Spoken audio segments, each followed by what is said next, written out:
Hello everyone.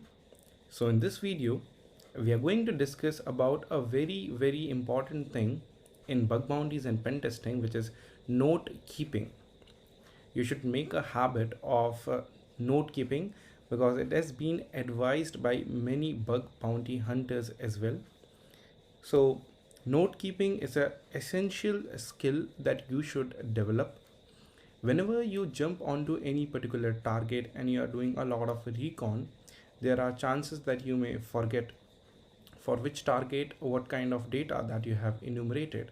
Although you are going to save everything into the particular folders. So let's say you create a folder called as recon, and inside that, if you're hunting on a program, let's say Apple, first you're going to create a folder like Apple, and inside that you're going to create one more folder called as, let's say, subdomains, to enumerate all the subdomains into that.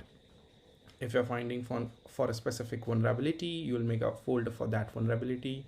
If you are enumerating JavaScript, so all the JS parameters and endpoints, you're going to put into a folder called as JS maybe. So that way, obviously you can do that.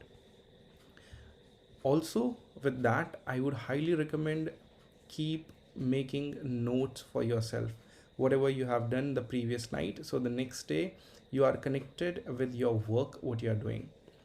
Not just about the next day, for the next week, you know what all things that you are doing, where you have stopped, or at a specific place you get stuck for a vulnerability which you are not able to exploit.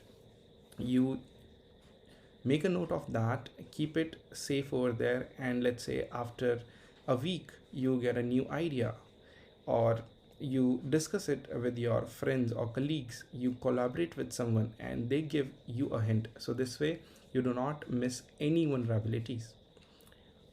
So it is done by every bug bounty hunter and you should also do it. So it is not compulsory, you should make a habit of note keeping, but yes, it is helpful. It has turned out to be helpful, at least for others. And I personally also like to make notes, not that much, but yes, I like to keep notes of whatever I'm doing. It keeps me clear about my work, so that I do not create a mess for whatever programs I'm hunting on.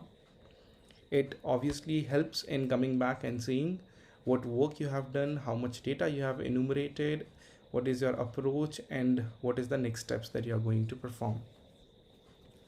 Take the note of categories of software versions that you're hunting on. For example, let's say today, if there is a new CVE which is out there. So if you have taken up notes for the programs, then you can easily just see from those notes, okay, so this particular software version was installed in this and this program, so I can just directly jump on them and exploit this particular software version for which the new CVE has been recently released. This way you will get more effective wins than others. And last, the methodology and approach. So you should take a note of all your methodologies and approach of what are the next steps that you're going to perform. You should narrow down your hunting process. I would highly recommend writing down the number of vulnerabilities that you're going to look first, based on the CMS or based on whatever recon data that you have identified from the target. So yes, writing down your vulnerabilities, making a short checklist also helps you to keep on the track and you do not lose your focus, and you know what are the next steps that you have to perform. So yes, I also recommend note keeping. That is very important, and in the course itself, when we are going to see a lot of recon techniques and tricks, chances are you may get confused in some of the techniques, although I have tried my level best so that you guys will not get confused. But make sure to keep a habit of taking down notes so that you will remember which particular methodology or approach or trick or technique is used for which particular vulnerability. So I hope you all the best for starting your journey in recon for bug bounties. Thank you.